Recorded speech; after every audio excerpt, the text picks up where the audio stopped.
প্রিয় দর্শক, নীতি থাকলে সম্মান নিজেই এসে যায়। সৎ নীতি মানুষের আসল সম্পদ। প্রিয় দর্শক, চায়না এমন একটি দেশ যে দেশে ঘুষ দিলে এবং ঘুষ নিলে, যে দিবে এবং যে নিবে তাদের দুজনেরই সমান অপরাধ হিসেবে তাদেরকে মানে অপরাধী হিসেবে ধরে নেওয়া হয় এবং দুজনেরই সমান যে আইনের মাধ্যমে যে শাস্তি হবে দুইজনেরই সমান শাস্তি হবে। অর্থাৎ যে দিবে তারও যে শাস্তি, যে নিবে তারও সেই শাস্তি। প্রিয় দর্শক, চীনের দুই সাবেক প্রতিমন্ত্রীর মৃত্যুদণ্ড মৃত্যুদণ্ড বলতে তাদের কোর্টের থেকে মৃত্যুদণ্ডের রায় হয়েছে। এই সাবেক প্রতিমন্ত্রী তারা কোনো এক সময় সামরিক বাহিনীতে তারা জেনারেল র্যাঙ্কের অফিসার ছিল। এই যে প্রতিমন্ত্রী তারা কোনো এক সময় সামরিক বাহিনীতে জেনারেল র্যাঙ্কের অফিসার ছিল। একজন জেনারেল তিনি ঘুষ দিয়েছেন আরেকজন জেনারেলকে।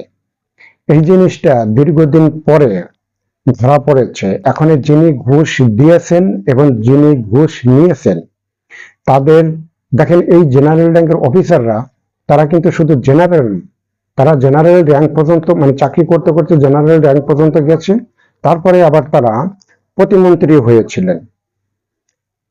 তাদের এই যে তারা যে ঘুষ নিয়েছে, একজন জেনারেল ঘুষ দিয়েছেন বা একজন জেনারেল ঘুষ নিয়েছেন, এরাই কিন্তু প্রতিমন্ত্রী হয়েছিল। প্রিয় দর্শক, এই যে দুজন জেনারেল ঘুষ নেওয়া এবং দেওয়ার অপরাধে তাদের দুজনকে মৃত্যুদণ্ড দিয়েছে চীনের আদালত। অর্থাৎ মৃত্যুদণ্ড রায় হয়েছে, কিন্তু মৃত্যুদণ্ড হয় নাই, কার্যকারী হয় নাই। প্রিয় দর্শক, একটা জিনিস দেখেন, একটা দেশের জেনারেল পর্যায় বা প্রতিমন্ত্রী পর্যায়ের মানুষ ঘুষ দেওয়া নেওয়ার অভিযোগে তাদের মৃত্যুদণ্ড কোর্টের থেকে রায় দিয়েছে, কিন্তু এই দুইজন প্রতিমন্ত্রী তাদের ব্যবহার ভালো হওয়ার কারণে, এই দুজন প্রতিমন্ত্রীর ব্যবহার ভালো হওয়ার কারণে বিচারকরা তাদের মৃত্যুদণ্ড কমাইয়া তাদেরকে আমৃত্যু কারাদণ্ড তাদেরকে দিয়েছে। অর্থাৎ তারা যতদিন বেঁচে থাকবে ততদিন তারা জেলখানার ভিতরে, অর্থাৎ মৃত্যুর আগ পর্যন্ত তাদের জেলখানার ভিতরেই কাটাতে হবে। প্রিয় দর্শক, আমরা শুধু বলি যে আসলে চায়না এত উন্নত কেন হচ্ছে, এত উন্নত কেন হচ্ছে।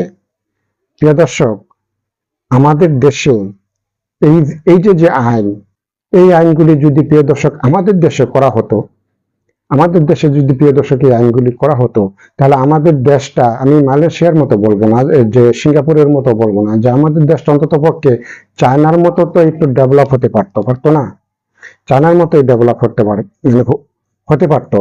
কিন্তু প্রিয় দর্শক দেখেন, আমাদের দেশে ঘুষ দেওয়া নেওয়া এটা আইনত দণ্ডনীয় অপরাধ, ঠিক আছে, কিন্তু আমার এই বয়সে, আমার এই যে প্রায় 40-45 বছর বয়স হয়েছে, আমার এই বয়সে আমি এখনো কখনো কোনো বাংলাদেশের কোনো ফৌজদারি আদালতের থেকে বা কোনো জায়গার থেকে আমি এখনো পর্যন্ত শুনি নেই যে ঘুষ দেওয়া এবং নেওয়ার জন্য কোনো মানুষ কারাদণ্ড হয়েছে বা জেল খাটছে, এটা আমি এখনো শুনি নেই।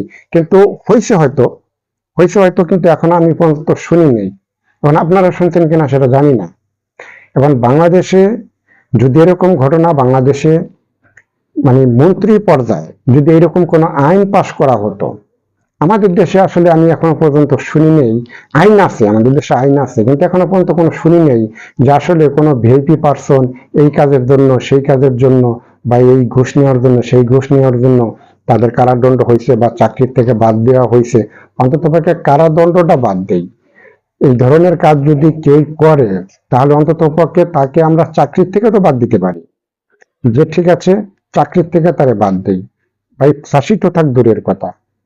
তা প্রিয় দর্শক, যদি ভিডিওটা ভালো লাগে, আপনারা যারা ইউটিউবে দেখবেন তারা সাবস্ক্রাইব করবেন, আর যারা পেজে দেখবেন তারা সর্বোচ্চ শেয়ার করবেন।